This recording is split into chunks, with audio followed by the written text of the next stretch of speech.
Buenos días, amados hermanos. Dios nos bendiga a cada uno. Después de esta abundante ministración al Señor, ahora, mis hermanos, nos disponemos a exponer y a escuchar su santa y gloriosa palabra. Nuestro texto base está en Lucas capítulo 23 y versículo 43. Y nuestro escenario se remonta allá, en el Gólgota, que traducido es el lugar de la calavera, en el monte Calvario. Estaba siendo crucificado nada más y nada menos que el Rey del cielo, el Rey de la gloria, el Señor Jesucristo. Y a cada lado de él estaban crucificando también a dos ladrones. Uno de ellos le hace una petición al Señor, le hace una súplica, una oración. Y esta es la respuesta del Señor. Versículo 43 de Lucas 23. Dice así: Entonces Jesús le dijo: De cierto te digo que hoy estarás conmigo en el paraíso. Una pregunta: ¿oye Dios toda oración? No. Dios no oye toda oración. La oración que oye es la que tiene que ver con el hacer su voluntad. La Escritura dice que Dios no oye al pecador, pero que si el pecador quiere hacer su voluntad, a ese oye. Entonces la demanda de Dios para todo hombre es que se arrepienta y acepte, reciba como Salvador y Señor a aquel que murió y resucitó por nuestros pecados, el Señor Jesucristo. Otra pregunta: ¿qué hubiera pasado si el ladrón no se hubiera hallado ese día en el Monte Calvario con Cristo? Seguramente no hubiera conocido a Cristo. ¿Por qué también se hallaba ese malhechor en una cruz? Cumplía la pena capital impuesta por la sociedad de su tiempo, porque era ladrón, dice en Marcos. Y era una forma horrorosa de morir, ya que en muchas ocasiones los reos duraban días para que les sobreviniera la muerte. Por lo cual decía Séneca, que era un historiador de ese tiempo, que muchos de los crucificados, muchos de los crucificados maldecían el día en que nacieron. Maldecían a su padre, maldecían a su madre, maldecían a su nación, de lo horrible que era ese tipo de muerte. Seguramente era judío, porque Roma no aplicaba este tipo de muerte a un ciudadano romano. Contrario, como algunos lo señalan, como el buen ladrón, ningún ladrón es bueno. Y ningún buen hombre es ladrón. Mas, en esta condición, el ladrón tenía a su lado, y en el mismo suplicio, nada más y nada menos que al dador de la vida eterna, al Señor Jesucristo, que ofrecía su vida ese mismo día por todos los hombres. Sin embargo, los gobernantes judíos se burlaban del Señor, se burlaban los soldados y se burlaban los malhechores. Pero uno de ellos se detuvo, reacciona reconoce no solo su culpa, sino también a Jesucristo como el Salvador de los hombres. Y en esta terrible condición le hace una petición, le hace una súplica al Señor. Acuérdate de mí cuando vengas en tu reino. Examinemos un poco la oración del ladrón de la cruz. Primero, examinemos su confesión pública delante de los gobernantes, los soldados y el pueblo. Ve el versículo 40 y versículo 41. Dice del capítulo 23 de Lucas. Dice, respondiendo el otro, le reprendió diciendo, ¿ni aún temes tú a Dios estando en la misma condenación? Nosotros a la verdad justamente padecemos, porque recibimos lo que merecieron nuestros hechos, mas ningún mal ha hecho. Y comparamos también con Salmo 51 y versículo 17, que nos dice de esta forma: los sacrificios de Dios son el espíritu quebrantado. Al corazón contrito y humillado no despreciarás tú. Un corazón arrepentido, un corazón humillado delante del Señor, Dios lo recibe, Dios lo acepta. Es una oración de arrepentimiento, es una oración de súplica. Segundo, su petición al versículo 42. Dice, y dijo a Jesús, acuérdate de mí cuando vengas en tu reino. Gloria al Señor. Acuérdate de mí cuando vengas en tu reino. Es una forma de conversión hecha en el Antiguo Testamento, que era muy regular. No es como en el Nuevo Testamento. Entonces, un resumen de la salvación sería creer lo que Dios ha dicho y lo que Dios ha hecho. Dios dice que somos pecadores. Tenemos que creerlo. Y que Él hizo el pago de nuestros pecados en el Señor Jesucristo. Sí, tenemos que aceptarlo. Tenemos un ejemplo. Abraham le creyó a Dios lo que Dios le comunicó y fue contado como justo y fue salvo por eso.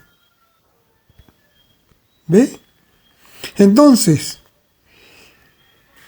también examinando la oración del ladrón de la cruz, este ladrón tuvo fe. Y la fe viene por oír la palabra de Dios. Escuchó brevemente todo lo que Jesús dijo en el trayecto de la cruz. O quién sabe si era un conocedor de la ley, de la espera del Mesías, y tenía nociones de eso. Pero una cosa sí es cierta, que conocía y que tuvo fe al escuchar la palabra de Dios. Porque creyó que Jesucristo era el Mesías prometido, su Salvador, no por la fe natural, sino por la fe que salva, la fe basada en la persona de Jesús y su obra en el Calvario. También el ladrón creyó en la resurrección de Cristo. Cuando Él manifiesta, cuando vengas en tu reino. Y eso indica resurrección. Y el ladrón sabía de esto. Había conocido de esto. O se le había revelado esto. Y él tuvo fe y creyó en la resurrección de Cristo cuando dijo, cuando vengas en tu reino. Las condiciones de la salvación del ladrón de la cruz no eran igual a la tuya y a la mía, porque él estaba moribundo en una cruz. Su Salvador moría con él en ese mismo día, pero tú y yo sabemos que él ya resucitó. Así que mira esa fe del ladrón de la cruz, porque nosotros ya creemos lo que sucedió, pero estando Cristo en la cruz, todavía él no había resucitado porque estaba muriendo. Sin embargo, el ladrón creía que Cristo iba a resucitar. Entonces, esa fe es grande. Ahora, veamos la respuesta de Cristo. Versículo 43. Cristo le dice: de cierto te digo que hoy estarás conmigo en el paraíso. El paraíso es en el tercer cielo, el cielo de Dios. Según 2 Corintios, capítulo 12 y verso 2 al 4, leemos lo siguiente. Pablo, entendemos que es Pablo, dice: conozco a un hombre en Cristo que hace 14 años, si en el cuerpo no lo sé, si fuera del cuerpo no lo sé, Dios lo sabe, fue arrebatado hasta el tercer cielo. Y conozco a tal hombre, si en el cuerpo o fuera del cuerpo no lo sé, Dios lo sabe, que fue arrebatado al paraíso, donde oyó palabras inefables que no le es dado al hombre expresar. Esta palabra paraíso se repite en el libro de Apocalipsis, en el capítulo 2, y creo que en el versículo 7, si no me equivoco, ¿verdad? Entonces, el Señor le promete el paraíso. Gloria al Señor. ¿Qué aprendemos entonces de esta respuesta del Señor? ¿Qué aprendemos? Lo siguiente. Primero, que la salvación es independiente de los sacramentos. Los sacramentos estamos tomando aquí, o que comprende el bautismo y la participación de la cena del Señor. El malhechor nunca se bautizó y nunca participó de la cena del Señor. La salvación es independiente de las buenas obras. El ladrón se salvó no por hacer buenas obras. Abraham primero creyó y después hizo las obras de obediencia que Dios le mandó, que era sacrificar a su hijo, Isaac. Pero la salvación la recibió cuando creyó que fue declarado justo. Su fe le fue contada por justicia. Con las obras, Abraham demostró su fe obedeciendo lo mandado por Dios. Así que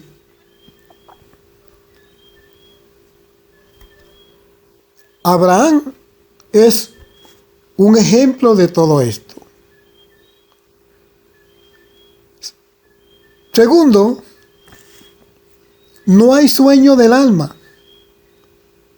El cuerpo duerme, pero el espíritu está consciente. ¿Por qué?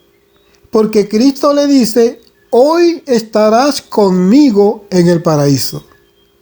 Sabemos que con toda seguridad este ladrón se le enterró en una tumba común. Su cuerpo fue enterrado y todavía está allí enterrado. Entonces, ¿a qué se refería cuando el Señor le dijo: hoy estarás conmigo? Se refería a su espíritu. Tercero, no hay purgatorio. El malhechor pasó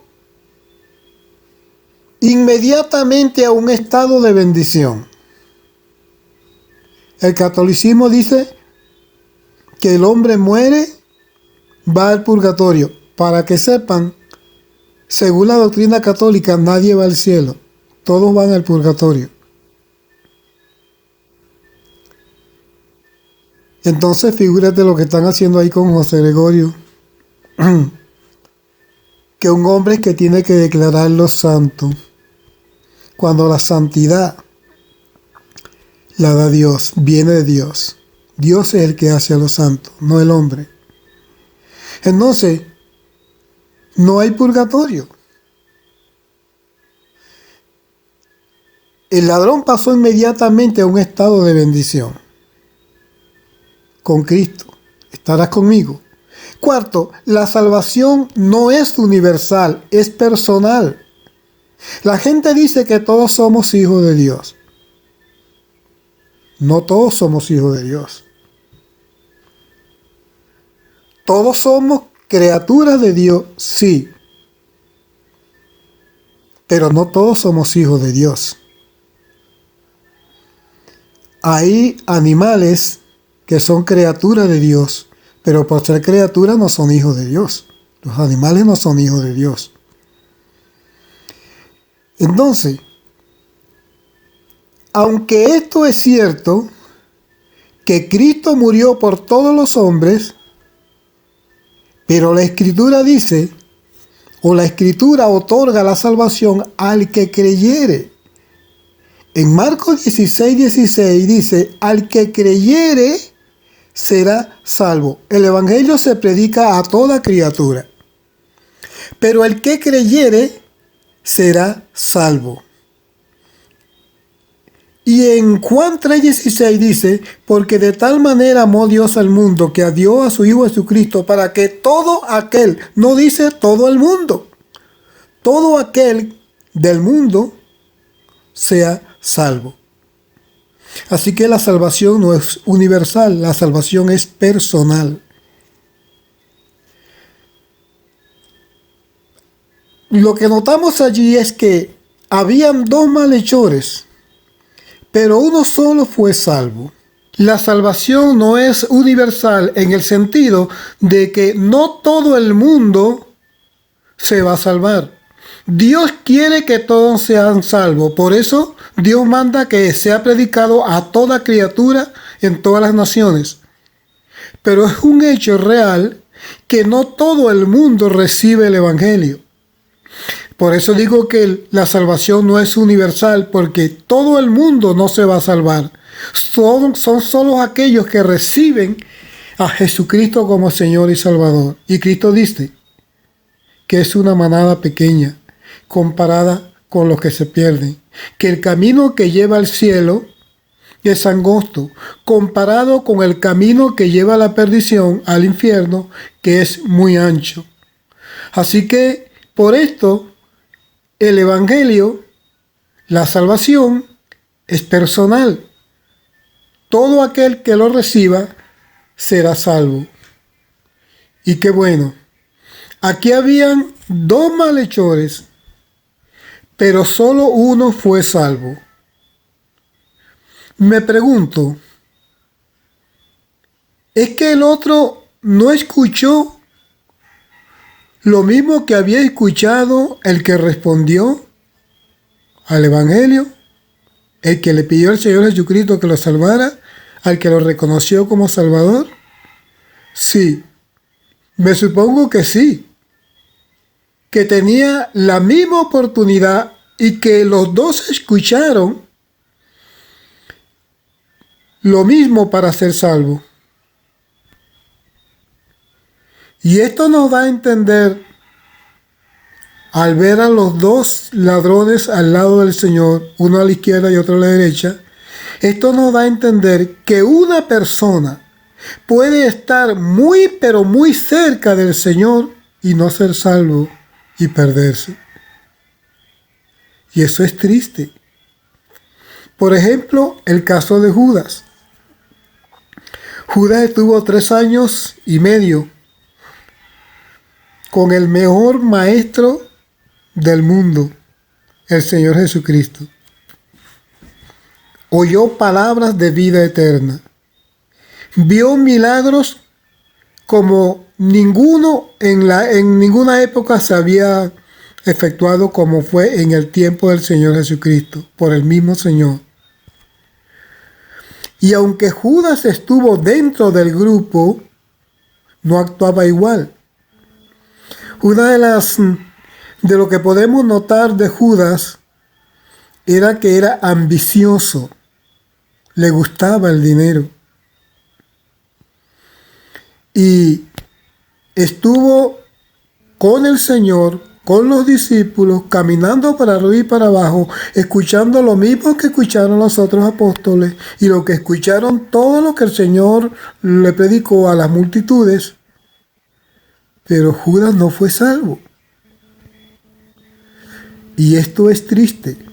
Una persona puede estar en la iglesia por años, escuchando y aún participando de actividades en la iglesia y nunca ser salvo por no aceptar al Señor como su Señor y Salvador. Yo he escuchado ejemplos, testimonios de hermanos y de hijos de hermanos que estuvieron en la iglesia, se formaron en la iglesia, participaron en las actividades, pero nunca se habían convertido. Y uno lo daba por creyente, por cristiano. Y gracias a la misericordia de Dios, que en un tiempo respondieron y fueron salvos. Y después ellos contaron estos testimonios, que en todo el tiempo que vivieron en la iglesia, parecía que fueran, pero no fueron, no lo eran. Tenían otras actividades, otras conductas fuera de la iglesia. Pero la misericordia de Dios, gracias, alcanzó a muchos y creo que el Señor lo seguirá haciendo. Y eso después lo queda como un testimonio. Que estando aún dentro del mismo grupo, dentro del ambiente cristiano, y una persona no responde al Señor, eso es triste y doloroso.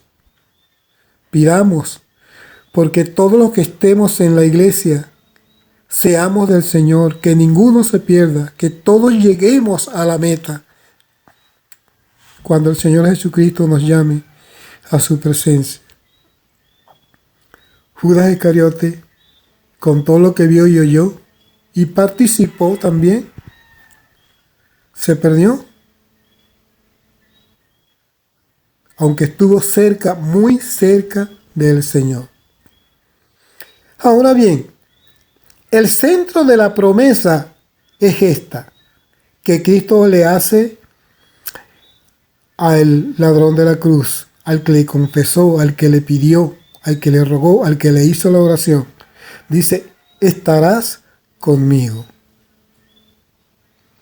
El creyente tiene una certeza, y la certeza del creyente es que al morir, o sea, al partir, es estar con Cristo. Lo cual, dice Pablo, es muchísimo mejor. Tenemos el ejemplo de Esteban, que al morir dice, Señor Jesús, recibe mi espíritu. Y voy a terminar con este versículo. En Hechos 7, versículo 59, dice, y apedreaban a Esteban mientras él invocaba y decía, Señor Jesús, recibe mi espíritu. Y el versículo 60 dice, y habiendo dicho esto, durmió. La pregunta es, ¿qué fue lo que durmió? O sea, que murió. Fue el cuerpo. ¿Qué fue lo que iba a recibir el Señor de Esteban? Su espíritu. Iba a estar con el Señor inmediatamente. Lo que quiere decir que cuando un creyente parte de esta vida, mis hermanos, inmediatamente se encuentra en la presencia del Señor. Su cuerpo es enterrado, son los servicios que le hacemos al cuerpo, pero su espíritu está más allá de las estrellas, está en el paraíso de Dios, como Cristo le prometió a este ladrón en la cruz. Así que mis hermanos, nosotros tenemos la certeza que sea cuando si estemos vivos, el Señor nos arrebate. Puede ser esta generación que estamos viviendo, o que al morir estaremos en la presencia del Señor. Y esta es nuestra esperanza, y esta es la certeza que la Escritura da a los hijos de Dios. Dios nos bendiga, Dios nos guarde. Amén y amén.